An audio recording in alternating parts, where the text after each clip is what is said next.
सबसे पहले जब भी हम कनाडा के लिए एप्लीकेशन फाइल लॉन्च करते हैं, वहाँ पे 2 कैटेगरी होती हैं, SDS and non SDS. SDS का मतलब ये है कि अगर स्टूडेंट के 6 ईच हैं and student is paying the tuition fees for the 1 year and student is paying the GIC, तो ये वाली सारी कैटेगरी एसडीएस में आ जाती है। इसमें मेनली हमें किन चीज़ों का ध्यान रखना है, अगर आप एसडीएस कैटेगरी में हो, पहले मैं एसडीएस का क्लियर करूंगी, उसके बाद नॉन एसडीएस। सो एसडीएस अगर आप कैटेगरी में अप्लाई कर रहे हैं तो सबसे पहले आपको आपका कोर्स रेलेवेंट होना चाहिए। आप जिस कॉलेज में अप्लाई कर रहे हैं, आप कोशिश कीजिए कि अपनी एप्लीकेशन पब्लिक कॉलेज में ही अप्लाई करें, बिकॉज पब्लिक कॉलेज का एक तो वो रहता है कि आपके पास वर्क परमिट का कोई प्रॉब्लम नहीं रहता है, आपका प्रॉपर सर्टिफाइड डीएलआई नंबर होता है, ठीक है। सो अगर आप पब्लिक कॉलेज के लिए अप्लाई कर रहे हैं then your course should be relevant. दूसरा, आपने कोर्स रेलेवेंट होने के बाद आपके कोर्स में प्रोग्रेशन होना चाहिए। प्रोग्रेशन से मेरा मतलब ये है कि अगर आप 12th कर रहे हैं तो 12th के बाद का आपका अंडर ग्रेजुएट डिप्लोमा होना चाहिए, या फिर अगर आप ग्रेजुएट हो तो ऐसा नहीं है कि आप कोई अंडर ग्रेजुएट का डिप्लोमा पिक कर लीजिए क्योंकि आपका आईएलटीएस रिक्वायरमेंट या फिर आपको स्पेसिफिक सिटी में जाना था तो इसलिए आपने अंडर ग्रेजुएट प्रोग्राम लिया है। तो इस चीज़ का खास ध्यान रखिए।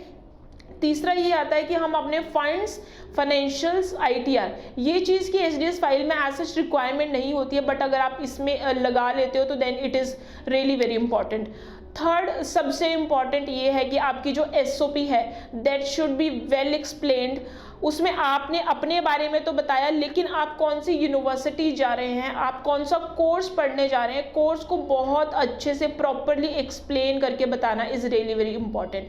एंड उससे ज़्यादा इंपॉर्टेंट आता है आपका फ्यूचर आउटकम। तो जब भी आपकी केस की एसओपी बनती है तो please go through your SOP, कोशिश कीजिए कि खुद बनाएं आपकी एसओपी, क्योंकि आपसे ज़्यादा अच्छा आपके बारे में और कोई नहीं लिख सकता। तो जो आपके फ्यूचर आउटकम्स हैं that should B proper you know well explained. उसमें आपको ये लेट सपोज आप पर्टिकुलर कोर्स के लिए जा रहे हैं, इंटरनेशनल बिजनेस के लिए जा रहे हैं, तो उसमें आपको फ्यूचर आउटकम्स में आपको वहाँ पे मेंशन करना पड़ेगा कि इस कोर्स को करने के बाद आपके क्या फ्यूचर एस्पेक्ट्स हैं। So this is all about the SDS course should be relevant, progression should be there and your file should be well explained। अब बात करते हैं नॉन एसडीएस कैटेगरी की। नॉन एसडीएस कैटेगरी यानी कि अगर किसी स्टूडेंट के किसी एक में 5.5 बैंड है, या फिर स्टूडेंट पीटी पे अपनी फाइल लॉन्च कर रहा है, या फिर उसने सिर्फ हाफ ईयर की ट्यूशन फीस पे करी है। कोशिश कीजिए कि जब भी आप कनाडा अप्लाई करते हैं 1 ईयर की ट्यूशन फीस पे करें, पर उसके बावजूद भी अगर किसी रीज़न से आपने सिर्फ 1 सेमेस्टर की ट्यूशन फीस पे की है, या फिर आपने जीआईसी मिस आउट कर दिया है, तो ये वाली जितनी भी कैटेगरी होगी ये नॉन एसडीएस में होगी। तो अगर आप नॉन एसडी में वीज़ा फाइल लॉन्च कर रहे हैं तो आपने किन्हीं चीज़ों का ध्यान रखना है। आपका कोर्स बिल्कुल रेलेवेंट होना चाहिए। आप किसी ऐसी प्रोविंस में अप्लाई कीजिए जहाँ पे एक्चुअली स्टूडेंट्स की डिमांड हो, जैसे कि सस्कैचुअन, जैसे कि नोवा स्कॉशिया, जैसे कि थंडर बे, न्यू ब्रंसविक, एल्बर्टा, यहाँ पे स्टूडेंट्स की डिमांड है। इन प्रोविंसेस में ट्राई कीजिए अप्लाई करने की, पहली चीज़। दूसरा, your course should be relevant. आपको ये देखना है कि रेलेवेंसी के लिए भी मैंने एक शो बनाया था तो जिसमें हमने कोर्स रेलेवेंसी का डिस्कस किया था। सो मोटा मोटा मैं आपको ये बता सकती हूँ कि अगर आप कॉमर्स पास आउट स्टूडेंट हो तो आपने सिर्फ एक चीज़ देखनी है कि जिसमें भी आपके सबसे अच्छे मार्क्स हैं, जिसमें भी आप सबसे अच्छा स्कोर कर रहे हैं, आपने उसी के रिलेटेड कोर्स लेना है। थर्ड इम्पॉर्टेंट चीज़, अगर आपका पीटी है या फिर आपने 1 ईयर की ट्यूशन फीस नहीं पे की है तो आप जितने फंड्स दिखा सकते हैं उतने दिखाइए।